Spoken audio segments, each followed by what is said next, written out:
Hello, everyone, and welcome back to Let's Master English. I'm your host, Sarah, and I am so happy you've decided to spend some time with me today. Whether you're drinking your morning coffee, commuting to work, or maybe even taking a walk, thank you for making this podcast a part of your English learning journey. Today, we're going to talk about something really important. It's a word I hear all the time from students. It's a word that can stop you before you even start. That word is talent. So many people believe that to learn a language, especially English, you need to have a special gift, a natural ability. They say things like, "Oh, she's so talented with languages," or "I just don't have the talent for English." Today, I want to tell you something very important, and I want you to listen closely. This might be the most important lesson you learn in your English journey. You do not need talent to master English. I know. That might sound surprising. You might be thinking, "But Sarah, I have a friend who learned English so easily. He must be talented." Or maybe you're thinking about your own struggles and feeling that you are missing this special talent. I understand. I used to believe that too. When I was learning Spanish, I saw other students who seemed to understand everything so quickly, while I was struggling to remember the difference between por and para. I thought, maybe I'm just not a language person. But I was wrong. And today, I'm going to prove to you that you don't need talent. What you need are three things: the right method, real consistency, and a positive mindset. That's it. A good plan, a daily habit, and belief in yourself. These are the true secrets to mastering English. So, grab a notebook, get comfortable, and let's talk about why you are much more powerful than you think. The big myth. What is talent? Let's start by breaking down this idea of talent. When we see someone who is very good at something, it's easy to call it talent. We see a musician playing the guitar beautifully, and we think, "Wow, they're so talented." We see an athlete score an amazing goal, and we say, "What a talented player." We do the same thing with language learners. We hear someone speaking English fluently, with great pronunciation, and our first thought is often, "They must have a talent for languages." But what are we really seeing? We are seeing the final result. We are seeing the beautiful music, the perfect goal, the fluent conversation. What we don't see are the thousands of hours of practice. We don't see the musician with sore fingers from playing the same song hundreds of times. We don't see the athlete who stayed late after practice every single day. And we don't see the English speaker who spent years reading, listening, making mistakes, and trying again. What we call talent is almost always a combination of passion, hard work, and smart strategies. Someone who learns English quickly is usually someone who has found a method they enjoy, who practices consistently, and who isn't afraid to make mistakes. It's not magic, and it's not a gift you are born with. Think about learning to cook. Does anyone come into the world knowing how to cook a perfect pasta dish? Of course not. You start with a recipe. The first time, maybe you add too much salt. The next time, maybe you burn the sauce. But you keep trying. You learn from your mistakes. You watch videos, you read cookbooks, and you practice. After many attempts, you can make a delicious meal. Is that talent? Or is it practice, learning, and dedication? It's the same with English. Your recipe for success is your method, your consistency, and your mindset. So the first step is to completely remove the word talent from your vocabulary when you talk about your English learning. When you say, "I don't have talent," you are giving yourself an excuse to fail. You are creating a wall between you and your goal. Instead, when you struggle, I want you to say, "I need to find a better method," or "I need to be more consistent," or "I need to be kinder to myself." This change in thinking is the first and most powerful step you can take. Pillar 1. The right method. learning smarter, not harder. So if talent isn't the secret, what is? The first pillar of our temple of English mastery is the right method. Now, this is very important. There is no single best method for everyone. The best method is the one that works for you. We are all different. Some of us are visual learners. We learn best by seeing things. We love flashcards with pictures, watching movies with subtitles, and reading books. Others are auditory learners. We learn best by hearing things. We love listening to podcasts, like this one, talking to people, and listening to music. And some of us are kinesthetic learners. We learn best by doing things. We love playing language games, acting out dialogues, or using our hands to connect words with actions. The key is to connect English to your passions. Let me tell you a story about a student I know. Marco's story. The gamer from Italy. I once knew a young man from Italy named Marco. Marco was not a good student in the traditional sense. He found school boring. He told me, "Sarah, I can't learn English. I sit in class, I listen to the teacher, but I remember nothing. I think I'm just not good at it." I asked Marco what he loved to do.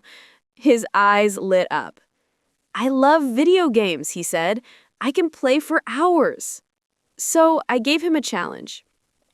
"Marco," I said, "I want you to change the language of your favorite video game to English, and I want you to join an online team with players from the UK or the USA." He was nervous at first, "But I won't understand anything, and my speaking is terrible." "It's okay," I told him. "Just try. The goal isn't to be perfect. The goal is to play." Marco did it. At first, it was very difficult. He didn't understand the game's instructions or what his teammates were saying. He used Google Translate a lot, but he loved the game so much that he didn't give up. He started learning the vocabulary he needed for the game.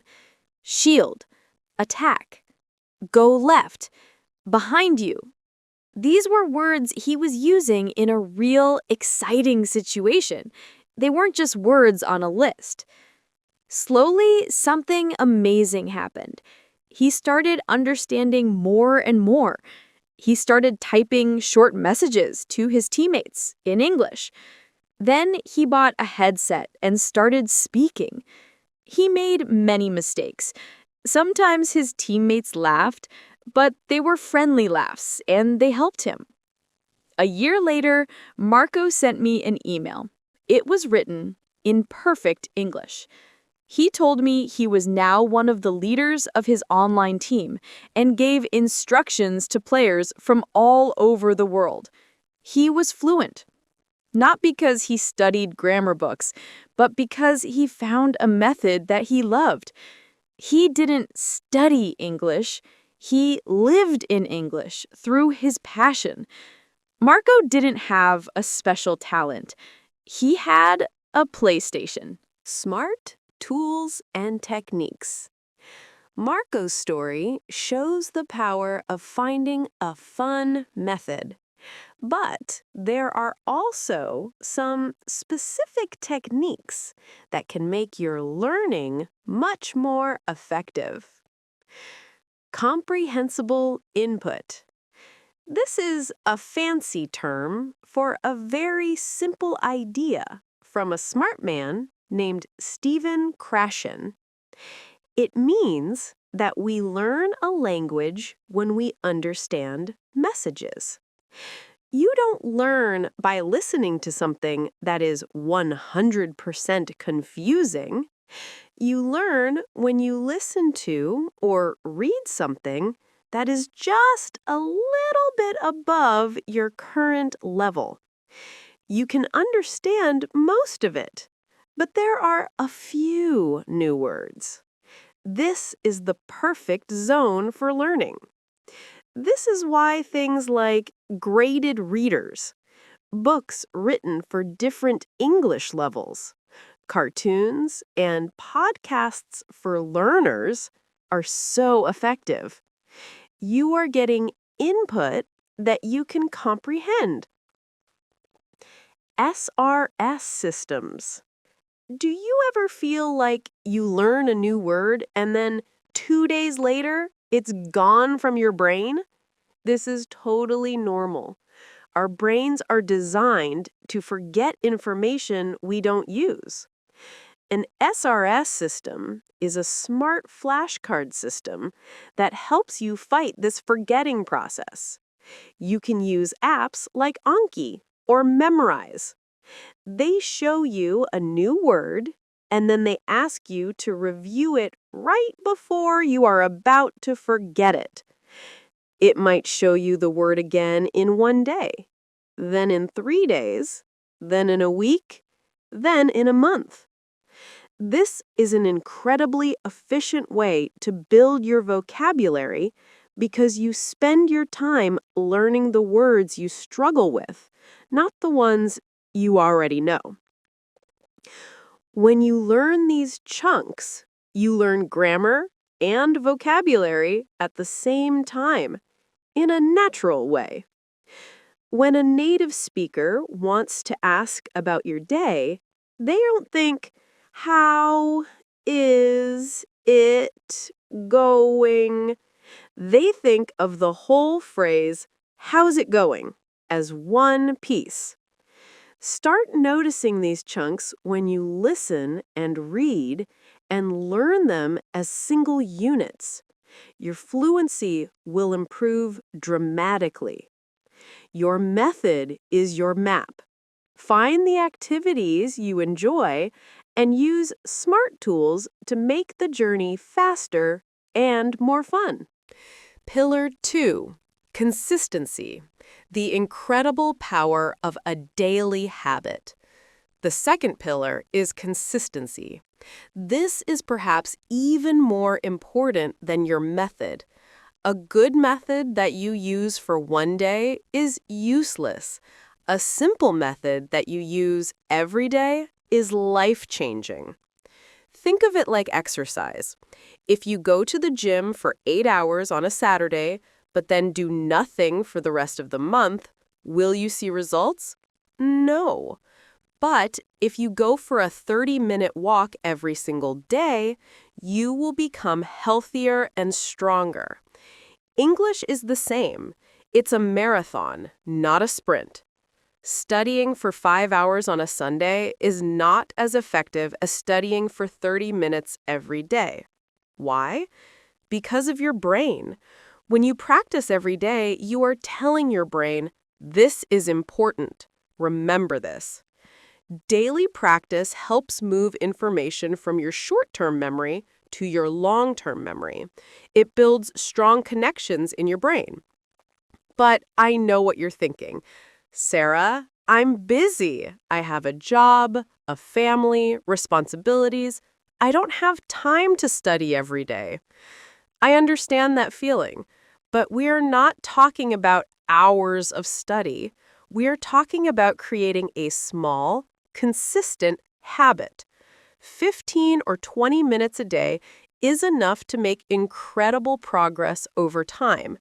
The secret is to build an English bubble and make English a natural part of your day. Yuki's story, the commuter from Japan. Let me tell you about another person, Yuki from Japan. Yuki worked in a very demanding job in Tokyo. She left home early in the morning and came back late at night. She was tired. She felt like she had zero time for English.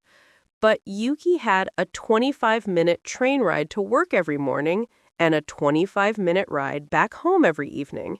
That was 50 minutes a day. She decided to use that time. She didn't try to do too much. She made a simple plan. On the morning train, she would listen to one episode of an English learning podcast, like this one. She would just listen, trying to understand the main ideas. On the evening train, she would use her SRS app on her phone to review vocabulary for 15 minutes. That's it. No heavy grammar books, no stressful homework, just listening and reviewing on the train. At first, she didn't feel like she was making much progress, but she was consistent. Every single day, Monday to Friday, she did her small routine. After a few months, she started noticing things. She could understand the podcast more easily. She started recognizing the vocabulary from her app in the podcast episodes. After a year, Yuki's English had transformed. She felt confident enough to join a conversation class. Her colleagues at work started noticing her improved English in emails. All of this progress came from a small, consistent habit. Yuki didn't find extra time. She used the time she already had. She didn't have a special talent. She had a train ticket and a plan. Pillar 2. Consistency. The incredible power of a daily habit. The second pillar is consistency. This is perhaps even more important than your method. A good method that you use for one day is useless. A simple method that you use every day is life-changing. Think of it like exercise. If you go to the gym for 8 hours on a Saturday, but then do nothing for the rest of the month, will you see results? No. But if you go for a 30-minute walk every single day, you will become healthier and stronger. English is the same. It's a marathon, not a sprint. Studying for 5 hours on a Sunday is not as effective as studying for 30 minutes every day. Why? Because of your brain. When you practice every day, you are telling your brain, this is important. Remember this. Daily practice helps move information from your short-term memory to your long-term memory. It builds strong connections in your brain. But I know what you're thinking. Sarah, I'm busy. I have a job, a family, responsibilities. I don't have time to study every day. I understand that feeling, but we are not talking about hours of study. We are talking about creating a small, consistent habit. 15 or 20 minutes a day is enough to make incredible progress over time. The secret is to build an English bubble and make English a natural part of your day. Yuki's story, the commuter from Japan. Let me tell you about another person, Yuki, from Japan. Yuki worked in a very demanding job in Tokyo. She left home early in the morning and came back home late at night. She was tired. She felt like she had zero time for English. But Yuki had a 25-minute train ride to work every morning and a 25-minute ride back home every evening. That was 50 minutes a day. She decided to use that time. She didn't try to do too much. She made a simple plan.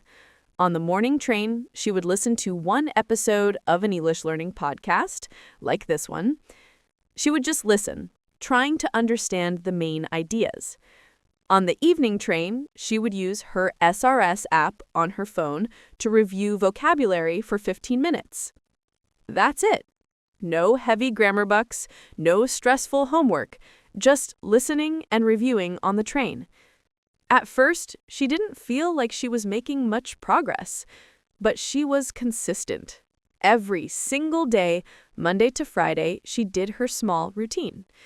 After a few months, she started noticing things. She could understand the podcast more easily. She started recognizing the vocabulary from her app in the podcast episodes. After a year, Yuki's English had transformed.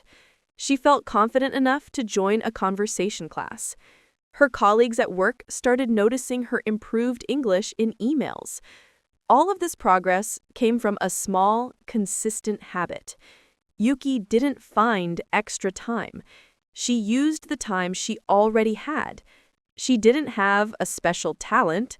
She had a train ticket and a plan. Tips for building a consistent habit. How can you be like Yuki? Here are some practical tips to build consistency. Create an English bubble.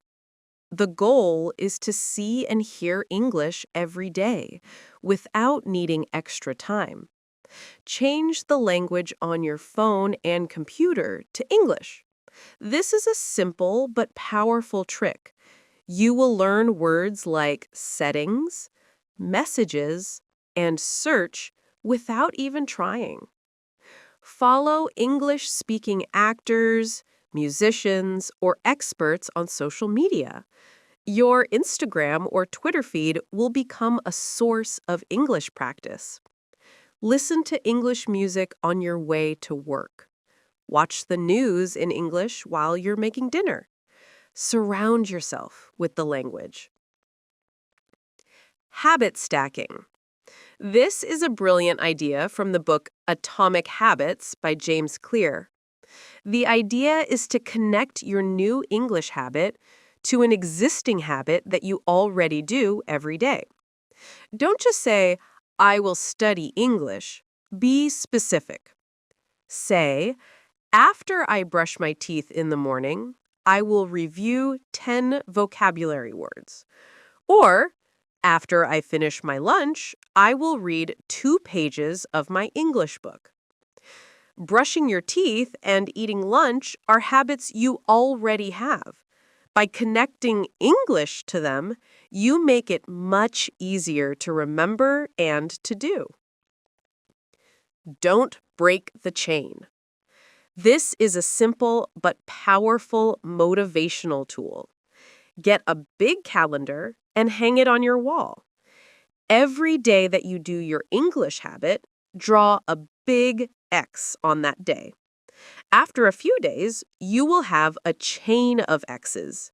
You will start to like seeing that chain grow. Your only job is to not break the chain. This visual reminder can be incredibly motivating on days when you feel tired or lazy. You will look at the calendar and think, I've done it for 12 days in a row. I don't want to break my chain now. Consistency is your superpower. A small effort repeated daily will always beat a huge effort done sometimes. Be the tortoise, not the hare. Slow and steady wins the race. Pillar 3. Mindset. Your attitude is everything. We have a good method. We have a consistent habit. The final and perhaps most crucial pillar is your mindset. Your mind is the most powerful tool you have in your English learning journey. You can have the best method and the most consistent schedule, but if your mindset is negative, you will struggle. What is a positive mindset for language learning? It's about how you think about mistakes, your goals, and your own abilities. The biggest enemy of language learners is fear. The fear of making a mistake, the fear of sounding stupid, the fear of being judged. This fear can paralyze you. It can stop you from doing the one thing that is most important for fluency, speaking. You have to change your relationship with mistakes. Mistakes are not failures. Mistakes are proof that you are trying. They are opportunities to learn. When you make a mistake, it's like your brain is sending you a signal saying, hey, pay attention to this. This is something you need to work on.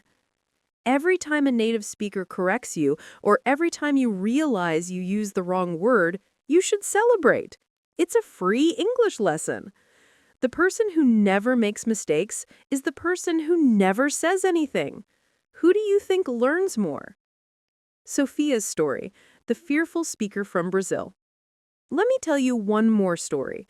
This is about Sophia, a woman from Brazil. Sophia's reading and writing skills in English were excellent. She could understand movies and podcasts, but she never spoke. She was terrified. In her mind, every time she opened her mouth, she imagined people laughing at her accent or her grammar mistakes. Her dream was to travel and talk to people from different cultures, but her fear was like a prison. She joined my conversation course, and on the first day, she didn't say a word. She just listened with her camera off. I sent her a private message and told her, Sophia, there is no pressure, but next week your only goal is to say one sentence. Just, hello, my name is Sophia. That's it. That is your victory for the day. The next week she did it. Her voice was shaking, but she said, hello, my name is Sophia. I immediately said, thank you, Sophia. That's wonderful. The other students smiled. No one laughed. No one judged her.